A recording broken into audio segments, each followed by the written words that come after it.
নমস্কার বন্ধুরা, village career coaching সেন্টারে তোমাদের স্বাগত জানাচ্ছি। তো চলো আজকে সংখ্যা তত্ত্বের অর্থাৎ নাম্বার সিস্টেমের অঙ্কগুলি আজকে সূত্রগুলি দেখব। কি কি সূত্র আছে সেগুলি দেখব, নিয়মকানুন যা আছে সব দেখবো আজকে। তো তারপরে শুরু করবো আমাদের সংখ্যা তত্ত্বের অর্থাৎ নাম্বার সিস্টেমের অঙ্ক শুরু করব। তো আমরা ক্র্যাক পিএসসি ক্লার্কশিপ বাই লীলা রায়ের বই থেকে অঙ্কগুলি করছি। তো তোমরা যারা নতুন তারা চ্যানেলটি সাবস্ক্রাইব করে সঙ্গে থেকো এবং দেখতে থাকো ক্লাসটি দেখতে থাকো, নিশ্চয়ই কিছু না কিছু বুঝবে। তো চলো সংখ্যা তত্ত্বের সূত্রগুলি বুঝি। প্রথমে বলেছে স্বাভাবিক সংখ্যা। আচ্ছা, আমি বলে দিই, কারণ সংখ্যা তত্ত্বের এর আগেই আমি করেছি, এই এই চ্যানেলেই আছে অঙ্কগুলি, সূত্রগুলি। তো তোমরা যারা আগের ক্লাস দেখতে চাও তোমরা দেখতে পারো। তো যে স্বাভাবিক সংখ্যা ন্যাচারাল নাম্বার মানে দেওয়া আছে 1 2 3 4, ঠিক আছে। তারপরে আছে বিজোড় সংখ্যা, তোমরা জানো 1 3 5 7, বলার কিছু নেই, ঠিক আছে। জোড় সংখ্যা ইভেন নাম্বার 2 4 6 8। আচ্ছা, ইংরেজি টার্মগুলো মনে রাখবে, ঠিক আছে। Natural number, odd number, even number. Odd number মানে বিজোড় সংখ্যা আর ইভেন নাম্বার মানে হচ্ছে জোড় সংখ্যা, ঠিক আছে। তারপরে আছে মৌলিক সংখ্যা, প্রাইম নাম্বার। বলছি এক বাদে যে সমস্ত সংখ্যা এক এবং ওই সংখ্যা ছাড়া অন্য কোনো সংখ্যা দ্বারা বিভাজ্য নয় সেই সংখ্যাকে মৌলিক সংখ্যা বলে, যেমন 2 3 5 7 11, ঠিক আছে। তারপরে বলছে পূর্ণ সংখ্যা, ইন্টিজার, 0 +1 -1, ঠিক আছে, +2 -2 +3 -3, এগুলি সবই হচ্ছে ইন্টিজার অর্থাৎ পূর্ণ সংখ্যা। -3ও -1ও যেমন পূর্ণ সংখ্যা, +1ও তেমন পূর্ণ সংখ্যা, ঠিক আছে। তো যৌগিক সংখ্যা, কম্পোজিট নাম্বার, এগুলি মনে রাখবে, কারণ এগুলো নিয়ে দুই একটা অঙ্ক পরীক্ষায় থাকবে অনেক সময়। বলছে যৌগিক সংখ্যা কি, এক এবং মৌলিক সংখ্যাগুলি বাদ দিয়ে বাকি সব সমস্ত সংখ্যাগুলিকে যৌগিক সংখ্যা বলা হয়। তবে বলছে মূলদ সংখ্যা, রেশনাল নাম্বার।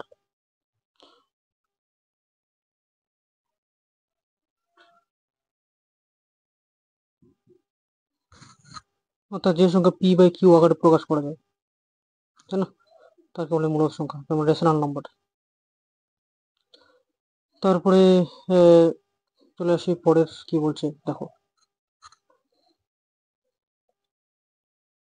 তারপর বলছে অমূলদ সংখ্যা, ইররেশনাল নাম্বার, যে সংখ্যাগুলিকে দুটি অখণ্ড সংখ্যা অনুপাতে প্রকাশ করা যায় না, যেমন সেই সংখ্যাগুলিকে অমূলদ সংখ্যা বলা হয়, যেমন √2 √3, এগুলিকে p/q আকারে প্রকাশ করা যায় না, ঠিক আছে। তারপর হচ্ছে কো প্রাইম নাম্বার, এটা ভালো করে দেখবে পরীক্ষায়, এটা ইম্পর্টেন্ট। কো প্রাইম নাম্বার পরীক্ষায় আসে, যে দুটি সংখ্যা তুলে দিবে, বলবে কো প্রাইম নাম্বার কোনটি। বলছে দুটি সংখ্যার মধ্যে কোনো সাধারণ গুণিতক না থাকলে সংখ্যা দুটোকে পরস্পর মৌলিক সংখ্যা, অর্থাৎ দুটি সংখ্যা নিলাম, ধরো 5 আর 10, ঠিক আছে। এই দুটার মধ্যে যদি কমন সংখ্যা থাকে তাহলে এটা কো প্রাইম নয়। যেমন অর্থাৎ যদি 5 আর 10-এর মধ্যে যদি কোনো গসাগু থাকে, ওটা তো কমন সংখ্যা, যেমন এটাকে 5 দিয়ে দুটোকে ভাগ করা যায়, 5 একে 5, 5 দুগুণে 10, সেক্ষেত্রে হচ্ছে কো প্রাইম, এই দুটো সংখ্যা তো কো প্রাইম নয়। কিন্তু যদি আমরা 5 আর 7 নিই, তাহলে 5 আর 7কে 1 ছাড়া অন্য কোনো সংখ্যা দিয়ে আর সাধারণ কমন সংখ্যা বের করা যাবে না 5 আর 7-এর মধ্যে, ঠিক আছে। তাহলে 5 আর 7 হলো একটি কো প্রাইম, ঠিক আছে। তাহলে আমরা মনে রাখতে পারি 5 আর 7 হলো আমাদের কো প্রাইম। তারপরে বলছে যেমন 3 4-এর মধ্যে একটা 3 আর 4, 1 ছাড়া কোনো এটাকে আর এক্সট্রা করে ভাগ করা যাচ্ছে না, মানে দুটোকেই একসঙ্গে ভাগ করা যাচ্ছে না 1 ছাড়া।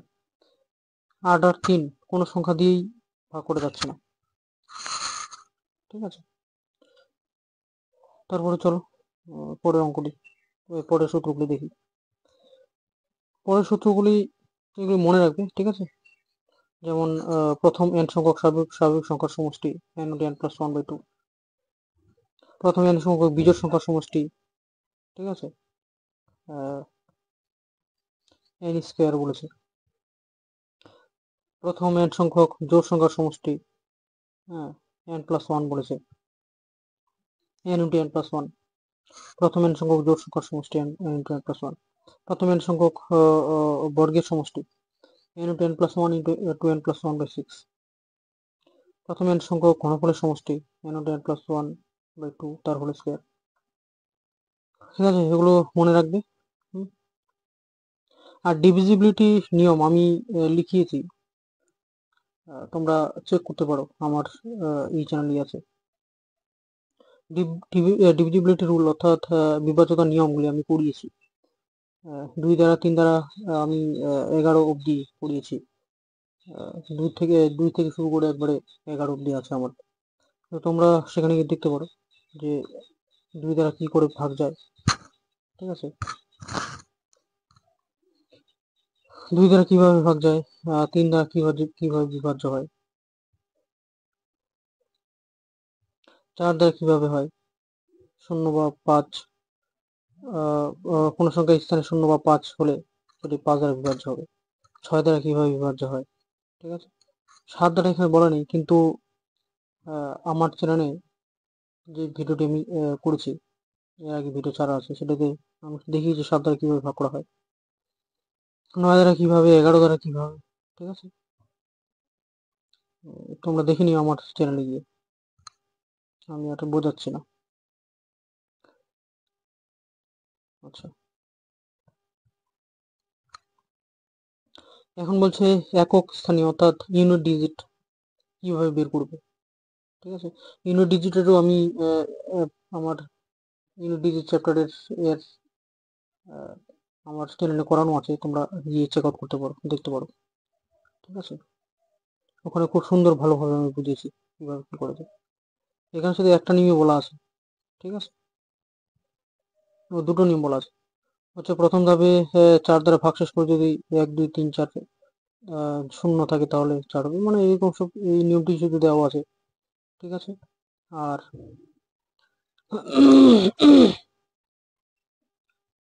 প্রত্যেকটাকে 4 দ্বারা এখানে ভাগ করেছি, কিন্তু আমি প্রত্যেকটাকে 4 দ্বারা ভাগ করে করিনি। 4 আর 9 এর ক্ষেত্রে বিশেষ কিছু নিয়ম আছে, সেটা আমি পড়িয়েছি। এখানে শুধু ডাইরেক্টলি ভাগ করে দেওয়া আছে। দ্বিতীয়ত বলেছে বেসের একক স্থানে অঙ্কটি নিতে হবে। ঠিক আছে, নিধান বা বেসের একক স্থানে অঙ্কটি নিতে হবে। এখানে একটা উদাহরণ দিয়ে দেখিয়েছি, 13/2003।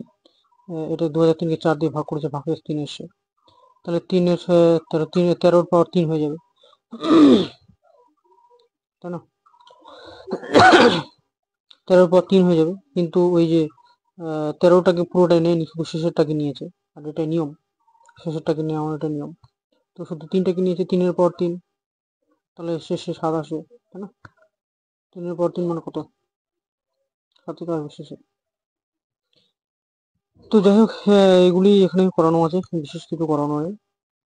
ঠিক আছে, যদি বিস্তারিতভাবে জানতে চাও আমি আমার চ্যানেলে করানো আছে, সেটা দেখতে পারো।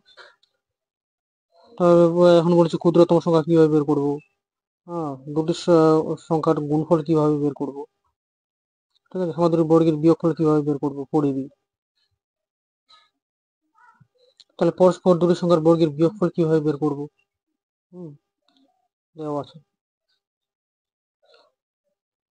তো তোমরা যাও, গিয়ে চেক আউট করে দেখতে পারো। ঠিক আছে,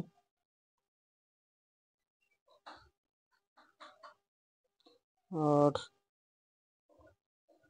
দরকার নেই এসব, বেশি কিছু দেখার তো দরকার নেই, মাথায় এক্সট্রা চাপ নিয়ে কোনো লাভ নেই। ঠিক আছে, তো এগুলোই ছিল। যদি তোমাদের এরকম সূত্রের প্রয়োজন হয়, স্ক্রিনশট করে নিতে পারো তোমরা, কোনো অসুবিধা নেই। ঠিক আছে, স্ক্রিনশট করে নাও। আর যদি মনে হয় যে দরকার নেই, আমরা সব জানি এগুলো, তো কোনো অসুবিধা নেই।